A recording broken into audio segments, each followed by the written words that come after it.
Hi, Diksha, and welcome to the show. This is the Health Tips podcast, and we like to have people who are changing lives, who have changed their own lives, and who are changing other people's lives. So, Diksha, you are a person who wasn't from the fitness industry at all, and you decided to get into it. You changed yourself, you changed your mind, and today you are influencing. You are an influencer, even though you try to deny it that you don't want to be called an influencer, but you are influencing hundreds of and thousands of people who from your Instagram and from your work every day. So tell us a little bit about your journey, about how you reached here from there.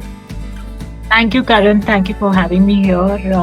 It's an honor to be on your stage and talking about my own journey. It started in the year 2016, precisely 2015. I was struggling with a lot of health issues, and which led to frequent visits to the doctor. And the only problem they could see was that the sedentary lifestyle I was leading at that time and bad eating habits, because I was gaining weight. I was going through a tough time physically due to my health, and it was impacting my mental health as well. So it started with that, with a very simple target for myself, that okay, let's lose some weight, let's lose 5-10 kgs, and at least get back to a little healthier self of mine.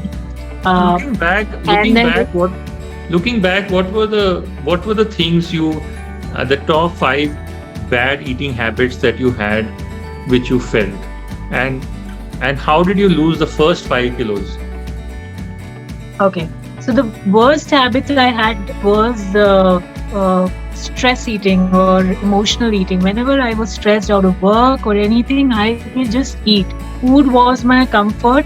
If I was happy, I will eat.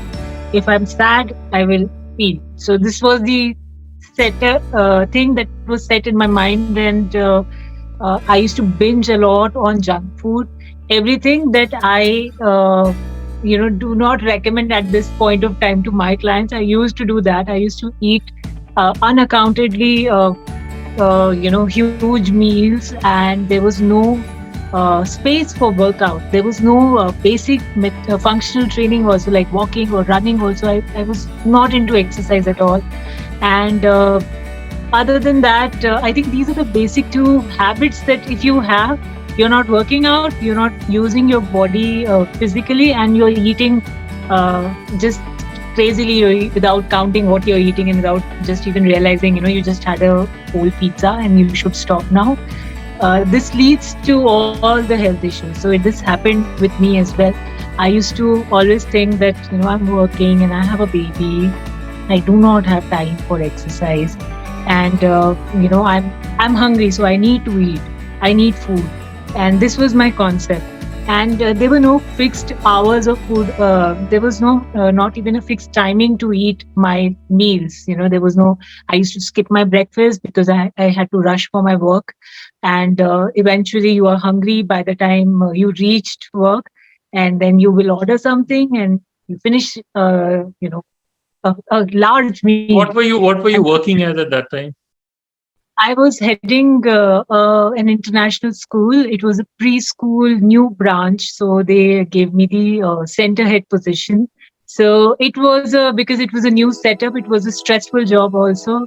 At the same time, family wise also, my mother-in-law was going through cancer treatment. My kid was just 4 years old that time. So yes, it was really stressful personally and professionally, and trying to manage everything with your own job was a difficult choice I made.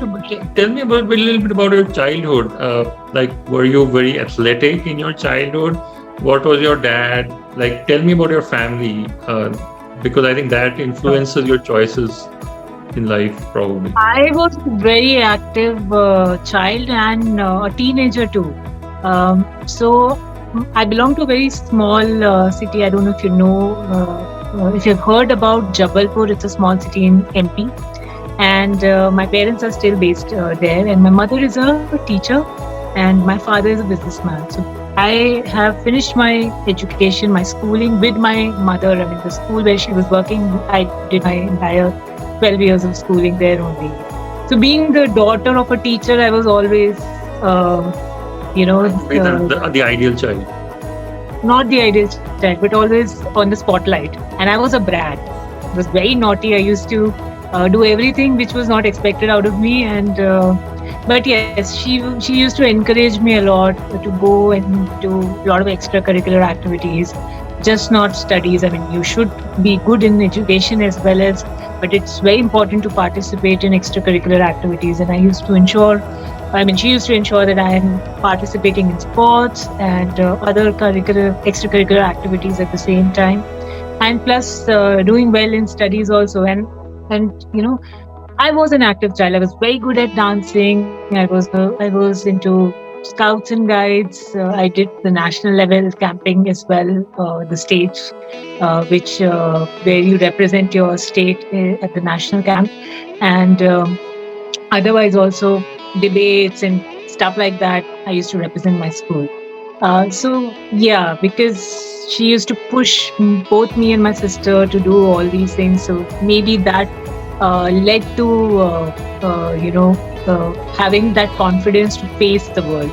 But eventually, when you go to the college and then you want to make your career and you get married, all these aspirations and ambitions do take a back seat because there are more important things in front of you.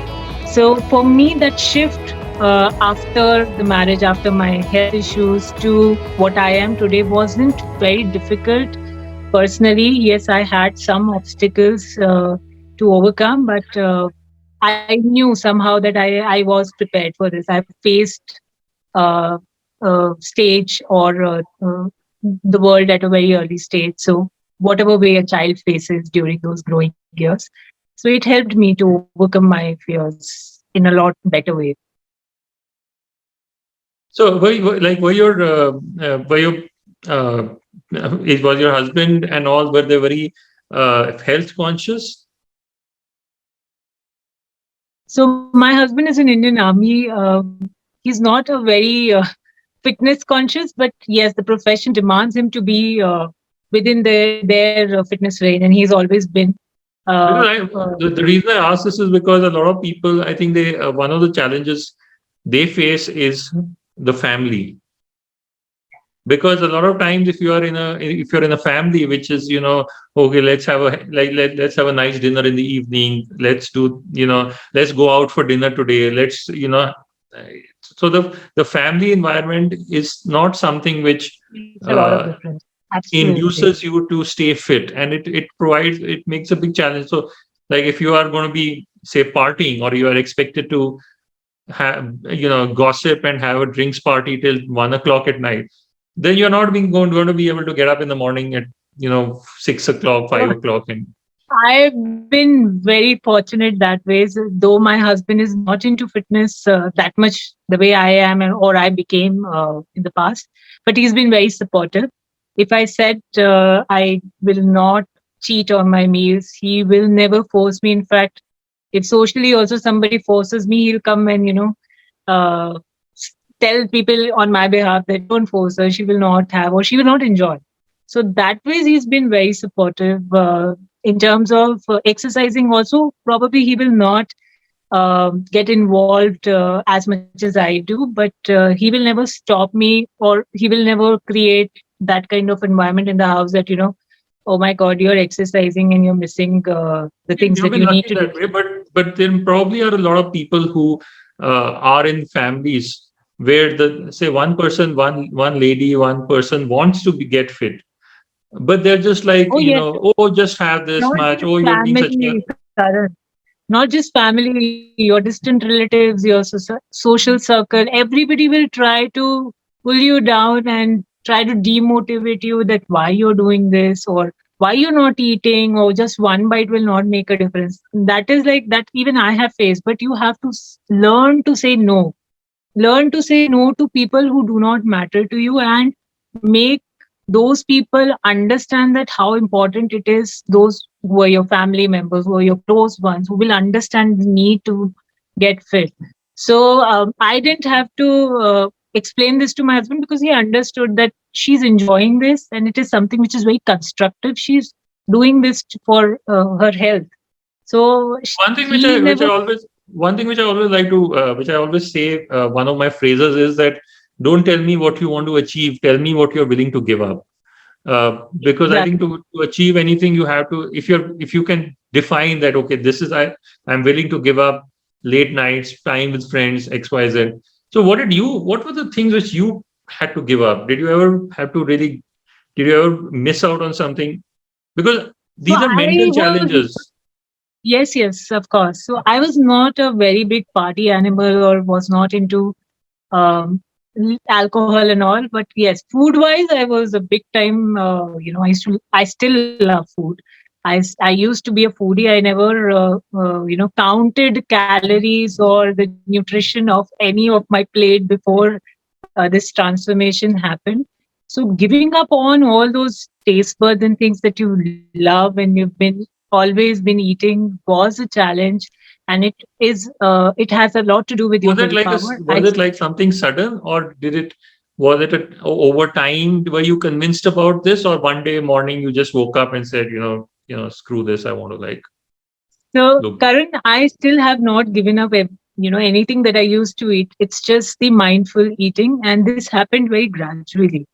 You have once you start learning about your food, your nutrition. I'm talking about myself. Once I started learning about these things, I understood that whatever I'm eating, it's like a fuel for my body, and what is the purpose of eating whatever I'm eating. So it makes a lot of difference once you have that understanding of mindfulness. I still enjoy my cheat meals. I still enjoy family outings. We plan it in certain way that I eat everything what everybody is eating, and at the same time, it does not impact my overall fitness or Tell us whatever. about your transformation a little bit, in detail. Like, Mhm. what was the like you were like, if you would like to tell how many kilos you were, and then what was the transformation, and how did it happen? Challenges you faced, things which you were. Did you have any things like depression or things like that? So there were many challenges physically, mentally, emotionally at that time. And it is not just with me. I think anybody who wants to start getting back in shape or getting back to fitness will face this. It does not matter how many kgs you lose 5 kgs or 10 kgs or 50 kgs, does not matter. Everybody has to face those challenges. I was close to 100. I was dwindling between 96 and 98. And the first and foremost challenge was, of course, food. Um, Now, what is your, ideal weight? I have honestly stopped checking it, but it should be around 64, 65. I am 5'7" plus. I'm approximately 5'8". Yeah, it is. So now the shift has been changed from weight loss. I work more towards getting stronger and improving my body composition, dropping my fat, keeping it at an ideal range, and building more and more muscle, improving my metabolism. Tell us your journey. Tell us what you did. Tell us your So transformational I journey. had thyroid PCOD. So I try to manage my disorders, which I had earlier, with right eating habits and right exercising. So when I started this transformation journey, it was very basic. Anybody would do that, eating less and going out relentlessly for walks or you know Zumba or dance, whatever physical activity as a layman you think is good for your body. And it worked for me. I lost 18 kgs in 6 months by eating really less and exercising excessively. But my health condition deteriorated further. I got more deficiencies. I was vitamin D deficient. I was B12 deficient, and my bone density was very bad. So there were multiple deficiencies going around, and the doctor said that whatever you did, it is not working for you. You're not eating anything, and you're just exercising. You've lost the good weight also. I mean, things that contribute to good weight, that is muscle weight. So you've lost a good amount of muscles. and that is why you're weak, you're lethargic, you're low in energy, and you cannot sustain like this. So, you know, that was an alarming stage for me, because I thought I have lost weight, I should be healthy, I should be good now. Um, but then I understood the concept of nutrition. I started reading about it. I started going through many books and articles, and then I wanted to get back. I wanted to stay fit, not overweight. But I also wanted to eat also. What I was not doing for 6 months. So that is where the concept of nutrition and strength training came. I became more aware about it. That how you can train your body in a constructive way and eat the right nutrition and make your body in bring it to the optimum levels of the composition. So that's how the journey started. I started weight training in 2016. I learned immensely about it in that 1 year span, and I lost all my excess fat and I gained a lot of muscle. Uh, and then the Mrs. India happened in 2017. I enrolled for that competition. I won it, and uh, that platform served as a confidence booster, as something that made me realize I'm ready to face the world, and this is something I want to do it. I mean, I have no background in fitness. I have no background in glamorous industry or anything. And from there, I started from scratch. With that concept, do something where people do not feel the same way like I felt, especially women.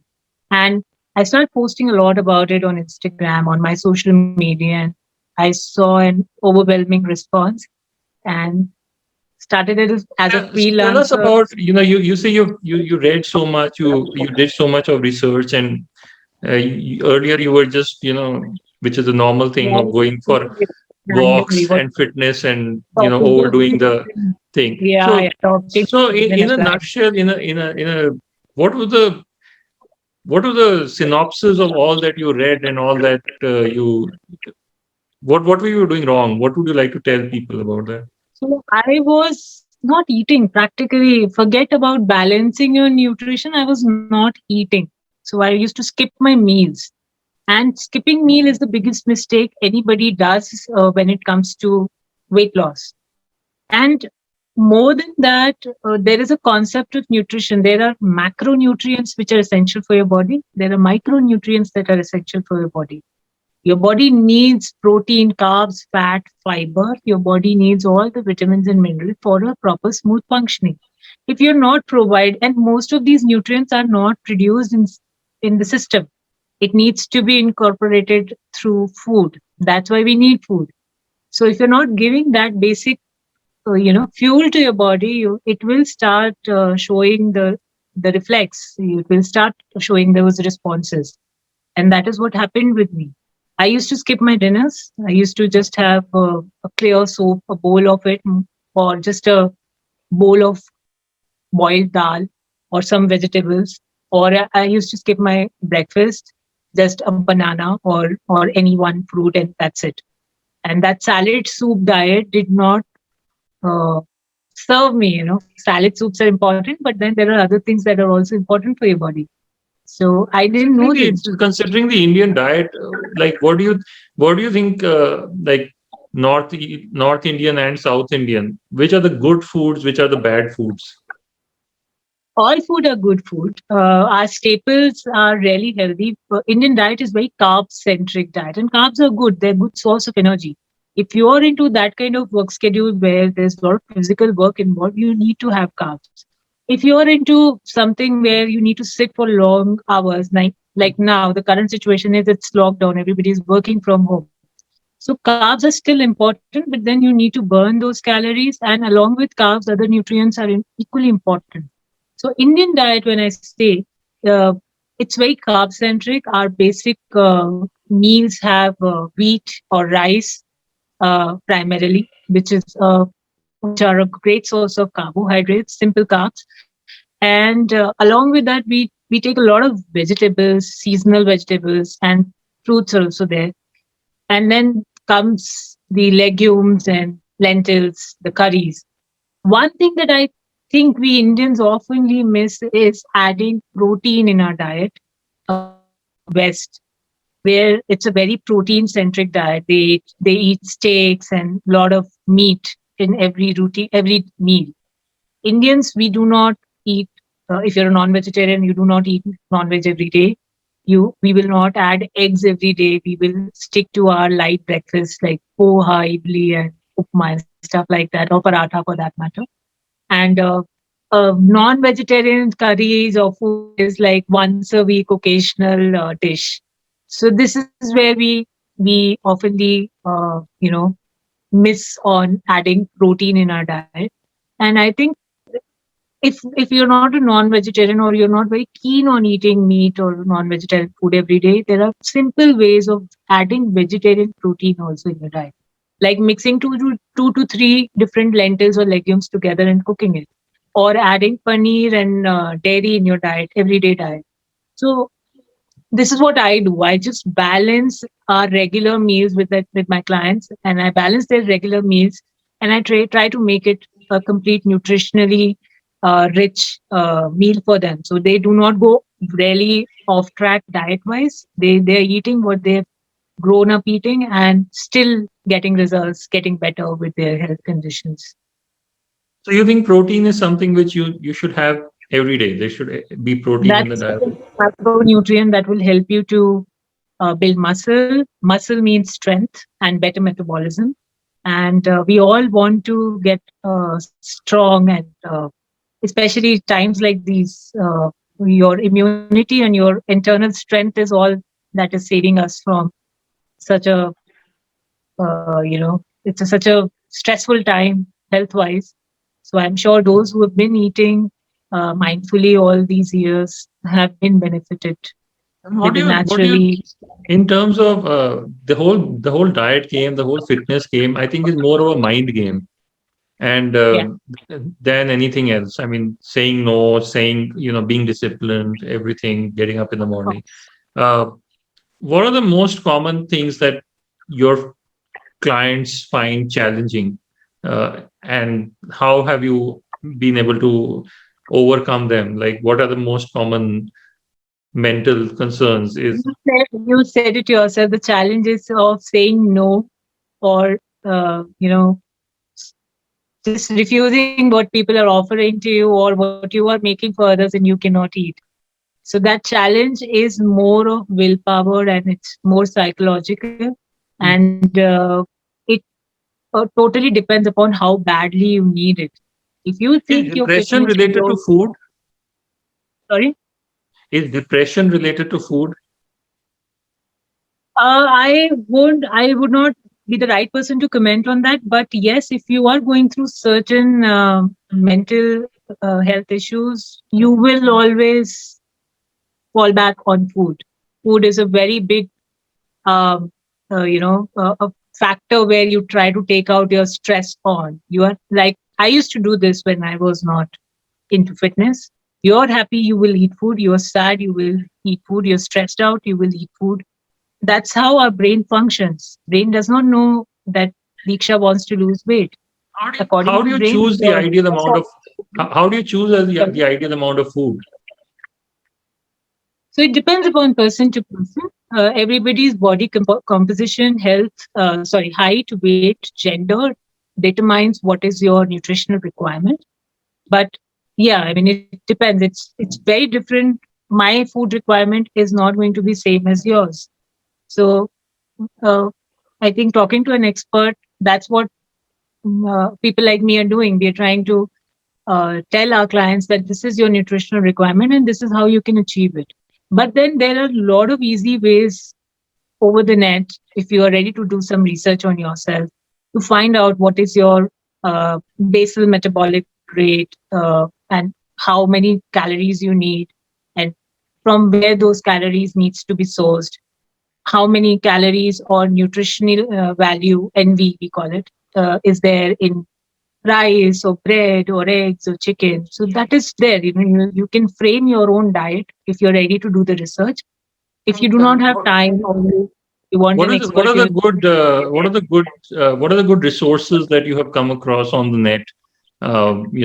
Any websites, books? What are your favorite websites or books which you so would I people often should read? read a lot of content from WebMD, and there's another website called Healthline. So I really like their content. They're very research based, and anything which comes in terms of human health and fitness, I think they're the first ones to post something about it. So I am an avid reader of their content, and I How do you rely know? more on the websites because they're more updated nowadays. And any books, any particular books which have really influenced you or helped you? Not that I remember at the moment. Like Okay. I said, I'm more into reading articles, and because that gives me the current scenario, the right information. Books take time to get published. And what do you think of fads? Like there's all these fads about green coffee. There's right now a fad about chlorophyll. There's a whole conversation around Yes. chlorophyll, having a spoon of chlorophyll. Like there are quite a few fads which are going around. So Some are uh, correct, some are not, Karan. And trust me, being an Instagrammer, I go through these content and I really feel like pulling my hair out. What have they written? What is this going on? And people are following it also. So it is sometimes very depressing. And that's why I try to post valuable information or valuable content through my platform. Um, some fads are really ridiculous. Some fad does make some sense. And it is always good to do the research before, you know, implementing those fads. Green tea, green coffee, and especially when it comes to burning fat, because these are the fats people come to me. I read this article where it is written green coffee and green tea you take and you lose weight and you lose fat, or have jeera water and ajwain water and you will lose fat. So I can say this very confidently in terms of fat burning mechanism. The only way your body can achieve that is via exercise and eating right nutrition. That's the only way. There is no medicine, no drink, or nothing there that can, help you to achieve it. There are certain things that might help you in a supportive manner if you're doing your exercise and diet, and along with that, you added something extra with it. But otherwise, sitting on the chair and just drinking those drinks will not help. You have to burn those calories. You have to maintain that calorie deficit. Without calorie deficit, you cannot reach your fat loss goals. Without calorie surplus, you cannot reach your muscle gain or weight gain goals. So it is all about calories and from where those calories are coming, from which food source those calories are coming inside your body. So if you understand that concept, you're maintaining your deficit by what about something like apple cider vinegar in people are drinking it every day? apple cider vinegar will not help you in losing weight or losing fat. It can help you in detoxification of your system, your gut. But again, your body itself is well furnished to do that. You have a system to detox your uh, entire body. You have a system to digest and break down your food particles into nutrients. Everything is rightly there inside your body. So So what's the you do ideal not have amount to of do. exercise? What's the ideal amount of exercise that you recommend? In a day, you should try to take out at least 30 to 40 minutes, ideally, to burn some calories. And you can always track those calories, even if you do not. Any activity where you're moving your entire body and you're enjoying that, it can be yoga, Zumba, strength training, which I do, or walking, swimming, whatever you like. You should do that. Do something that you love, but make sure you're exercising, you're moving your body. Wow. So we could continue and go on about this, but I think we are way out of time. So tell us about your future plans, Diksha. What are your future plans? So 2021 has been really great for me work wise. workout series is now launched in Tata Sky. It's going to be launched in other DTH platforms as well as OTT platforms also. So this year is all about that workout series because new platforms will be featuring that series. And fortunately, I'm in Srinagar. I got the opportunity to shift my base from Delhi to Srinagar due to COVID, and I shot this series here only in this beautiful place. So along with that, I have launched ebooks also this year. We have upgraded our website as well, and those who do not want to enroll for a customized program, which is my most popular venture, customized diet and exercise plan, they can go and buy these ebooks, which is just 14.99 rupees. And yeah, just the plans are to grow more and to make the, my audience more aware about my work and my exercise and diet tips that I feel like presenting or through my platform as a moral responsibility. So COVID taught me that it's not always about money. Yes, money is important, but then you have to have that innate responsibility. If you feel that you can do something better, you should not feel shy and Wow. should not avoid I think one of the things that COVID has done is to change something in us, in each one of us around the world. Yeah, I think Our a lives lot. will never be the same again. Of course, the fact of humanity, I think that has the bond of humanity has been strengthened during these tough times. Yeah, So God absolutely. has His own plans, and I think this was the reason we all are standing together, stronger, and fighting this pandemic. Well, all power to you to that statement. We should be standing together, and God should be with all of us because I think this is a time when we really need the power. Yeah, Everything else seems that's to a have. good power. Yeah, of But course. thank you, Diksha, and thank you for speaking to us. It was lovely talking to you, and And hope to see you next time. pleasure, pleasure talking to you. Thank you so much. Bye bye.